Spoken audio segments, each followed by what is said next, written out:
Adani foundation દ્વારા કચ્છની ધરાને લીલીછમ બનાવવા 1,80,000 વૃક્ષોનું રોપણ કરવામાં આવ્યું. વનસ્પતિ પૃથ્વીના ફેફસા છે. વન એ જીવન છે, સૃષ્ટિનો શણગાર છે, કરોડો જીવોનો આશ્રય સ્થાન છે. ત્યારે આજે વિશ્વ વન દિને વૃક્ષોની ખબર કાઢવાની થોડી વાત કરી તો એક સર્વે મુજબ દર વર્ષે લગભગ 30 મિલિયન હેક્ટર જંગલનો નાશ થાય છે.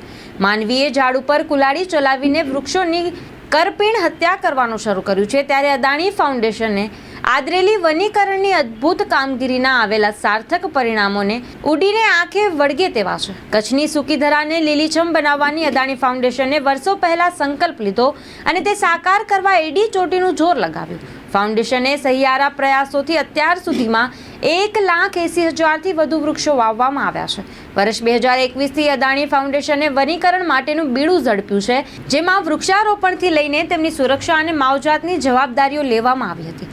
2021માં અદાણી ફાઉન્ડેશન દ્વારા નાના કપાયા ગામે 5,800 વૃક્ષો વાવી ઘનિષ્ઠ વન બનાવવામાં આવ્યું હતું. 2022માં પ્રતાપર ગામમાં વિસરી માતા મંદિર સંકુલની 6 એકર જમીનમાં 23,000 જેટલા વૃક્ષો વાવવામાં આવ્યા હતા. તે નંદનવનને જોતા આજે વન પ્રેમીઓનો હરખ સમાતો નથી.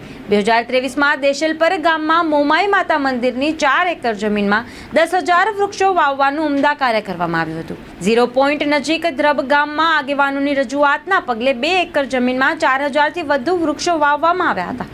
વૃક્ષારોપણના પ્રકલ્પોની યાદી બહુ લાંબી છે.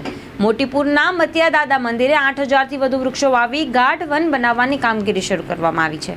અદાણી ફાઉન્ડેશન તરફથી ઝરપરા અને ભુજપુર ગામના 200થી વધુ ખેડૂતોને ફળોના વૃક્ષોનું વાવેતર કરવા માટે 40,000 જેટલા વૃક્ષોનો સહયોગ કરવામાં આવ્યો હતો. ધ્રબ ગામની એક દરગાહના પટાંગણમાં 1,100થી વધુ વૃક્ષો વાવવામાં આવ્યા હતા. ફાઉન્ડેશન દ્વારા શાળાઓ, ગૌશાળાઓ, તળાવના કિનારાઓ જેવી વિવિધ જગ્યાઓ ઉપર 50,000થી વધુ વૃક્ષારોપણ કરવામાં આવ્યું છે.